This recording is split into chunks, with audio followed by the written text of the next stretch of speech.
अक्टूबर 2015 CIA headquarter Virginia. John Brennan को एक unknown number से कॉल आती है। कॉल करने वाला कोई बच्चा मालूम होता है जिसने जॉन को बताया कि उसने CIA के सारे सिस्टम को हैक कर लिया है। इस कॉल को प्रैंक कॉल समझा जाता अगर ये किसी आम इंसान को की जाती, लेकिन जॉन ब्रेनन उस वक्त दुनिया की सबसे पावरफुल इंटेलिजेंस एजेंसी CIA के डायरेक्टर थे, जिनको फोन करना तो दूर की बात, उनका पर्सनल मोबाइल नंबर जानना भी एक बहुत बड़ी बात है। ये कहानी है उन दो बच्चों की जिन्होंने CIA के सारे सिस्टम को हैक करके अमेरिका जैसी सुपर पावर को तिगनी का नाच नचा दिया था। वो बच्चे कौन थे और उन्होंने क्यों और कैसे ये कारनामा अंजाम दिया था। ज़ेम टीवी की वीडियोस में एक बार फिर से खुशामदीद।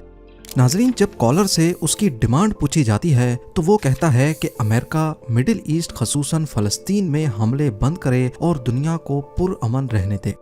उसकी फ़ोन कॉल से पहले ही CIA को मालूम पड़ चुका था कि उनका सिस्टम हैक हो चुका है। ये हैकिंग CIA समेत अमेरिका को क्या नुकसान पहुंचा रही थी, इसका आइडिया आपको वीडियो में आगे चल के हो जाएगा।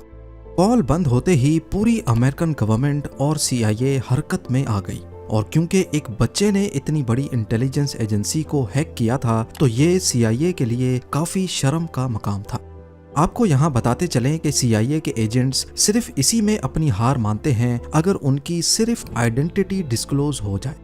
यहाँ तक कि लैंगली वर्जीनिया में CIA हेडक्वार्टर्स के अंदर स्टारबक्स की एक ब्रांच है जो ऑफिसर्स को जिन कप्स में कॉफ़ी देते हैं उन पर कोई लोगो नहीं होता और ना ही किसी एजेंट का नाम लिखा होता है। उसकी वजह यह है कि उन कप्स को ट्रेस करके एजेंट्स तक ना पहुँचा जा सके। अब आप आइडिया लगा लें कि जो CIA छोटी छोटी चीज़ों में इतनी एहतियात करती है, उसके लिए उनका सिस्टम हैक हो जाना कितनी बड़ी बात होगी। इन्वेस्टिगेशन स्टार्ट हुई तो मालूम पड़ा कि ये कॉल अमेरिका से मीलों दूर इंग्लैंड के शहर लेस्टरशायर से एक 15 साल के बच्चे ने की थी। ये बच्चा खुद को क्रैका कहता था और उसने एक हैकिंग कम्युनिटी बना रखी थी जिसका नाम क्रैकास विद एटीट्यूड था। पर इसने CIA को हैक कैसे और क्यों किया था, इसके बारे में जानने के लिए हमें थोड़ा और पीछे 2008 में जाना पड़ेगा, जहां से कहानी की शुरुआत होती है। 2008 में अमेरिका की स्टेट वर्जीनिया में एक दूसरा लड़का था जिसकी पहचान डिफॉल्ट के नाम से होती है, और ये वीडियो गेम्स का बहुत शौकीन था। उसने वीडियो गेम्स में जीतने के लिए गेम्स की प्रोग्रामिंग में घुसकर कुछ चेंजेस करना शुरू कर दी। वो ऑनलाइन गेम्स जैसा कि काउंटर स्ट्राइक को अपने हिसाब से तब्दील करता और उसके रूल्स को चेंज करके बड़ी आसानी से गेम जीत जाता था, यानी कि वो चीट्स बनाता था।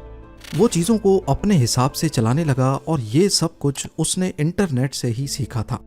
डिफ़ॉल्ट नामी लड़के को इस सब की इंस्पिरेशन एनोनिमस नामी हैकिंग ग्रुप से मिली थी, जो कि 2008 में काफ़ी फेमस हो चुका था। एनोनिमस ग्रुप उस वक्त अक्सर न्यूज़ की हेडलाइंस बना देता था। ये ग्रुप अपनी आवाज़ उठाने के लिए बड़ी बड़ी वेबसाइट्स हैक करता और उन पर अपनी मर्जी का मैसेज लिख देता था। ये सब कुछ देखकर डिफ़ॉल्ट एनोनिमस से काफ़ी इम्प्रेस हुआ और फिर उसने भी हैकिंग की दुनिया में कदम बढ़ाना शुरू कर दिए।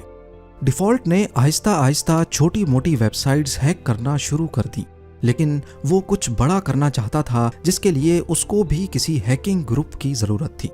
लिहाजा डिफ़ॉल्ट एनॉनसेक नाम के एक हैकिंग ग्रुप में शामिल हो गया। ये ग्रुप पहले भी कई वेबसाइट्स हैक कर चुका था, लेकिन ये हैकिंग ज़्यादातर पॉलिटिकल पर्पस के लिए की जाती थी। एनॉनसेक ग्रुप बॉटनेट का इस्तेमाल करता था, यानी वो इंटरनेट पर वायरस बनाकर फैलाते थे और जिस भी कंप्यूटर में वो वायरस जाता वो एनॉनसेक के कंट्रोल में आ जाता था। वो तमाम कंप्यूटर्स जिनमें वायरस होता है उसको बॉट, जबकि कंप्यूटर्स के इस पूरे नेटवर्क को बॉटनेट कहते हैं। क्योंकि एनॉनसेक का मेंबर होने की वजह से डिफ़ॉल्ट के पास भी इस बॉटनेट का एक्सेस था, और उसने देखा कि इस बॉटनेट में एक कंप्यूटर ऐसा है जो कनाडा के एक मेडिकल कॉलेज का था। डिफ़ॉल्ट ने उस कंप्यूटर पर थोड़ी सी मेहनत की और उस मेडिकल कॉलेज के फाइनेंशियल रिकॉर्ड्स तक रसाई हासिल कर ली। उसने देखा कि स्कूल ने $9 मिलियन से ज़्यादा की रकम स्टूडेंट से अभी वसूल करनी थी, और ये सारे रिकॉर्ड्स अब डिफ़ॉल्ट के पास आ चुके थे, जो कि उसने कॉलेज के कंप्यूटर से डिलीट कर दिए। डिफ़ॉल्ट की पहली हैकिंग कामयाब हो चुकी थी। इसकी वजह से मेडिकल कॉलेज का सारा निज़ाम धर्म भरम हो गया। ये पहली हैकिंग तो इसने शरारत में की थी, लेकिन अगली हैकिंग गुस्से में की गई। 2014 में डेनमार्क की गवर्नमेंट ने एक शर्मनाक लॉ पास किया जिसके मुताबिक जानवरों के साथ जिनसी ज्यादती की जा सकती है। ये खबर पूरी दुनिया में एनिमल राइट एक्टिविस्ट को बहुत बुरी लगी। डिफॉल्ट के पास खुद भी एक कुत्ता था जिसको वो बहुत प्यार करता था। लिहाजा डिफॉल्ट ने गुस्से में आकर अपने ग्रुप के साथ मिलकर डेनमार्क की ऑफिशियल वेबसाइट को हैक किया और उस पर बड़ा बड़ा लिख दिया कि क्या आप जानते हैं कि आपकी सरकार जानवरों से ज्यादती की इजाजत देती है। ना सिर्फ इतना बल्कि डिफॉल्ट ने बॉटनेट का इस्तेमाल करके इस लॉ के फेवर में जितनी भी वेबसाइट्स बनाई गई थीं उन पर अटैक करके उनको भी बंद कर दिया। डेनमार्क की ऑफिशियल वेबसाइट हैक होने की वजह से ये बात फैल गई और पूरी दुनिया में डेनमार्क के इस कदम की मजम्मत होने लगी। लोग डेनमार्क को बुरा भला कहने लगे। आखिरकार डेनमार्क की सरकार ये प्रेशर बर्दाश्त ना कर पाई और अगले ही साल उनको ये फैसला वापस लेना पड़ा। डिफॉल्ट अपने मकसद में पहली बार कामयाब हो चुका था, पर लोग इसका क्रेडिट अनोनिमस ग्रुप को देने लगे क्योंकि उस वक्त यही हैकिंग ग्रुप हेडलाइंस बनाता था।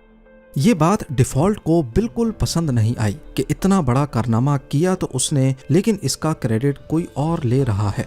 लेकिन उसने हिम्मत नहीं हारी और अपना काम जारी रखा। दूसरे हैकर्स की तरह डिफॉल्ट भी अपनी आइडेंटिटी डिस्क्लोज नहीं करता था। उसको मालूम था कि हैकिंग की वजह से अगर कभी वो ट्रेस हो गया तो इसका अंजाम काफी भयानक हो सकता है। वो नॉर्मली अपने घर का वाईफाई इस्तेमाल नहीं करता था, बल्कि उसने एक सैटेलाइट कनेक्शन खरीद रखा था जिसको उसने अपने घर से काफी दूर इंस्टॉल किया हुआ था और वहां से अपने घर तक एक प्राइवेट नेटवर्क के जरिए वो इंटरनेट इस्तेमाल करता था। उसका कंप्यूटर भी काफी सिक्योर था, यहाँ तक कि इस सिक्योरिटी की वजह से उसका कंप्यूटर ऑन होने में 30 मिनट लगा था। मगर अपनी प्राइवेसी की खातिर उसको इतना इंतजार करने में कोई मसला नहीं था। खैर, अभी तक आपने इस कहानी के सिर्फ 2 कैरेक्टर्स के बारे में जाना है। एक है क्रैका जो कि इंग्लैंड और दूसरा डिफॉल्ट जो यूएसए में रहता था। 2013 से पहले ये एक दूसरे को नहीं जानते थे, पर एक वाकया हुआ जिसकी वजह से ये दोनों एक हो गए। Edward Joseph Snowden National Security Agency में as a computer intelligence consultant थे। एक अमेरिकन गवर्नमेंट के प्रोजेक्ट पे काम करते समय इनको ये मालूम हो गया कि CIA हर इंटरनेट यूजर का डाटा और उसकी प्राइवेट इंफॉर्मेशन अपने पास राजदारी से रखती है और फिर उसे अपने मकासद के लिए इस्तेमाल करती है, जबकि यूजर को इस बात का इल्म नहीं होता। एडवर्ड CIA के इस राज से पर्दा उठाना चाहते थे, मगर दूसरी तरफ उनको ये डर भी था कि अमेरिका में रहते हुए ये काम नहीं किया जा सकता। या तो उनको मार दिया जाएगा या फिर सीक्रेट इंफॉर्मेशन लीक करने के जुर्म में उनको जेल भेज दिया जाएगा। इसीलिए एडवर्ड ने छुट्टी ली और हांगकांग चले गए, जहां उन्होंने जर्नलिस्ट के सामने अमेरिका के इस सीक्रेट को दुनिया के सामने खोल कर रख दिया। ये खबर लीक होते ही पूरी दुनिया में तहलका मच गया। लोगों में गुस्सा पाया जाने लगा कि उनका डाटा उनकी परमिशन के बगैर इस्तेमाल हो रहा है और उनकी नकलो हरकत पर पल पल नजर रखी जा रही है। इसी बात पर रिएक्शन के तौर पे डिफॉल्ट और क्रैका का आपस में कांटेक्ट हुआ। दोनों ने अमेरिकन गवर्नमेंट और CIA को सबक सिखाने का फैसला कर लिया। वो CIA को एहसास दिलाना चाहते थे कि लोगों की पर्सनल इंफॉर्मेशन जब लीक होती है तो कैसा महसूस होता है। क्रैका और डिफॉल्ट का मकसद एक था।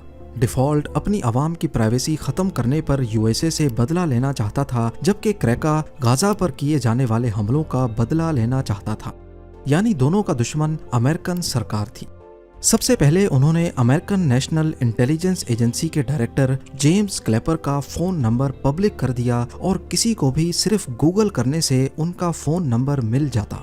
अब वो किसी और हाई प्रोफाइल आदमी को हैक करना चाहते थे और उन्होंने CIA के डायरेक्टर जॉन ब्रेनन को हैक करने का मिशन संभाल लिया। क्रैका ने इंटरनेट पर जॉन के बारे में सर्च करना शुरू किया तो उसका एक पब्लिक फोन नंबर सामने आया। उसने देखा कि वो नंबर वेरिजॉन का था, जो कि एक अमेरिकन मोबाइल ऑपरेटर है।